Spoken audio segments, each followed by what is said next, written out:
Selamat pagi Ibu Kiki, kami dari kelompok C akan mempresentasikan jurnal ilmiah kami yang berjudul Dampak Pandemi COVID-19 dan Upaya Pemulihan Terhadap Kondisi Ekonomi di Indonesia. Berikut ini adalah rangkaian yang akan kami bahas. Yang pertama, yaitu pendahuluan berisi latar belakang, tinjauan masalah, dan rumusan masalah.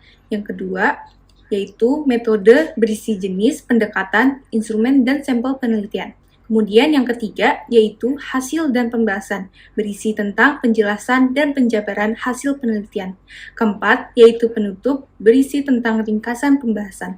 Dan yang terakhir, yaitu daftar pustaka yang berisi mengenai sumber referensi jurnal. Pembahasan pertama, yaitu pendahuluan. Latar belakang penulisan jurnal kami yang pertama, yaitu kondisi perekonomian Indonesia pada masa pandemi. Hal ini kami jelaskan lebih dalam lagi dengan pembahasan mengenai kebijakan pemerintah yang membuat para peluang bisnis terpaksa untuk memberhentikan pekerjanya. Kemudian, kami juga membahas tentang perubahan yang terjadi terhadap usaha mikro kecil dan menengah atau UMKM dan perusahaan selama pandemi. Hal ini kami perjelas dengan adanya peraturan dari pemerintah yang membuat para peluang usaha mengalami penurunan terhadap penghasilannya. Dan terakhir, kami juga membahas pentingnya peran pemerintah untuk membantu stabilitas ekonomi dengan bantuan sosial yang disalurkan oleh pemerintah sebagai jaminan sosial dan sebagai bentuk implementasi pertanggungjawaban kepada masyarakat. Dilanjuti dengan tinjauan pustaka, berdasarkan kajian kepustakaan yang kami lakukan hingga 1 November 2021, belum ada penelitian yang membahas dampak pandemi COVID-19 dan upaya pemulihannya yang berfokus pada sektor ekonomi. Dengan informasi dari latar belakang dan tinjauan pustaka, dapat dirumuskan bahwa masalah yang akan kami teliti yaitu apa saja permasalahan yang mengakibatkan penurunan pada sektor ekonomi Indonesia selama pandemi COVID-19 dan bagaimana upaya pemerintah dalam memulihkan kondisi ekonomi akibat pandemi COVID-19.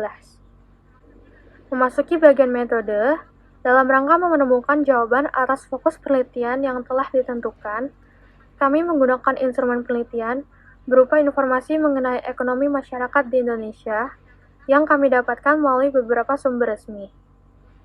Kemudian, dari hasil penelitian tersebut, kami analisis dan jabarkan melalui pendekatan kualitatif, di mana metode ini menggunakan teknik pengumpulan data dengan menelaah dan memahami berbagai macam literatur, laporan, maupun data yang memiliki korelasi atau hubungan dengan objek permasalahan atas pandemi. Hal tersebut tentunya berdampak pada sektor ekonomi di Indonesia. Dan dari data tersebut, kami analisis lebih jauh lagi dan kami simpulkan, sehingga dapat menciptakan solusi atas masalah, yaitu berupa penyebab menurunnya ekonomi di Indonesia, dan upaya yang dilakukan pemerintah dalam memulihkan kondisi ekonomi. Penelitian ini kami lakukan dengan menggunakan studi kepustakaan dan sampel penelitian yang kami dapatkan melalui observasi berdasarkan beberapa sumber resmi. Hasil dan pembahasan. Dari penelitian yang kami teliti, terdapat beberapa faktor penyebab menurunnya ekonomi, yaitu kerugian, krisis ekonomi, tingkat PHK yang tinggi, pembatasan wilayah, dan ketidakseimbangan atas permintaan dan pasokan. Seluruh faktor tersebut memiliki keterkaitan. Hal ini dapat dilihat selama masa pandemi COVID-19. Banyak pengusaha yang mengalami kerugian. Para investor di Indonesia juga banyak yang mengurungkan niatnya untuk meneruskan usahanya. Hal tersebut mengakibatkan menurunnya devisa negara yang mempengaruhi kondisi ekonomi suatu bangsa. Tidak sedikit pengusaha yang gulung tikar dan mengalami krisis ekonomi yang disebabkan oleh tidak adanya pemasukan, tetapi tetap ada pengeluaran. Akibat adanya krisis ekonomi, tingkat PHK menjadi tinggi. Hal ini menjadi alasan besar terhadap kemiskinan yang terjadi di kalangan masyarakat yang disebabkan karena status pengangguran. Kemiskinan yang dihadapi masyarakat berdampak pada pendapatan anggaran negara. Semakin kecil pendapatan masyarakat, maka semakin kecil juga pendapatan negara. Hal tersebut disebabkan oleh melemahnya daya beli masyarakat yang memiliki korelasi dengan menurunnya pertumbuhan ekonomi negara. Seiring diberlakukannya lockdown atau pembatasan wilayah, pelaku UMKM sebagai pemegang ekonomi terbesar merasakan dampak terbesar terhadap pertumbuhan ekonomi. Hal ini disebabkan karena UMKM merupakan penyedia tenaga kerja terbesar. Dengan menurunnya nilai permintaan menyebabkan ketidakstabilan pasokan yang dirasakan pelaku UMKM.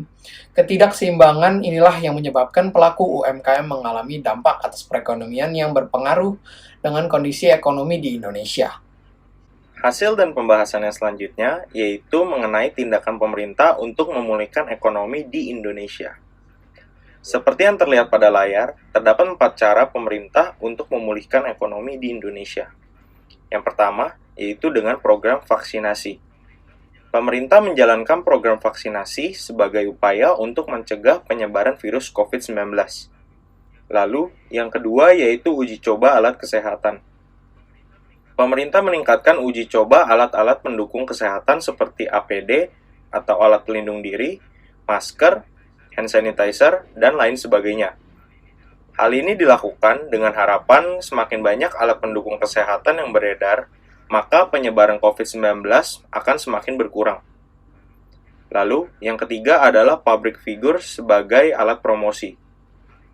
Hal ini dilakukan karena public figure seperti sosial media influencer ataupun model merupakan media promosi yang tepat untuk mempromosikan dalam bidang kesehatan maupun bidang ekonomi. Di dalam bidang kesehatan, public figure dipercaya dapat memberikan pengaruh bagi pengikutnya untuk segera mengikuti program vaksinasi yang dijalankan oleh pemerintah. Dan di dalam bidang ekonomi, public figure juga dapat mempengaruhi tingkat daya beli masyarakat dengan promosi yang diharapkan dapat meningkatkan ekonomi dalam negara. Dan yang terakhir yaitu penggunaan teknologi digital. Tindakan pemerintah ini merupakan usaha untuk memulihkan ekonomi, dengan memulihkan UMKM sebagai salah satu pemegang ekonomi terbesar. Dengan kembalinya UMKM, diharapkan dapat mengurangi tingkat PHK yang terjadi, dan memulihkan kondisi ekonomi di Indonesia. Hal ini dilakukan dengan mendorong transisi perubahan terhadap UMKM menggunakan teknologi digital. Penggunaan teknologi digital dapat meningkatkan penjualan dan pemasaran produk, sehingga ekonomi dapat dipulihkan. Dalam bagian penutup, dapat kami simpulkan bahwa yang pertama penurunan pada sektor ekonomi Indonesia selama pandemi COVID-19 disebabkan oleh banyaknya perusahaan atau bisnis yang bangkrut, tingkat pemutusan hubungan kerja yang tinggi, dan diberlakukannya pembatasan wilayah. Hal tersebut menyebabkan turunnya permintaan konsumen dan daya beli sehingga membuat terganggunya aktivitas pasar. Turunnya minat konsumen untuk membeli suatu barang atau jasa dapat menghambat pertumbuhan ekonomi suatu negara yang disebabkan oleh tidak adanya penghasilan suatu pelaku bisnis atau UMKM, sehingga mengurangi pendapatan negara dan menurunnya kondisi ekonomi negara. Yang kedua, dapat disimpulkan bahwa kondisi ekonomi akibat pandemi COVID-19 dapat dipulihkan dengan mengikuti upaya pemerintah, seperti kebijakan vaksinasi dan pemanfaatan teknologi. Kebijakan vaksinasi dilakukan untuk mencegah penyebaran virus COVID-19.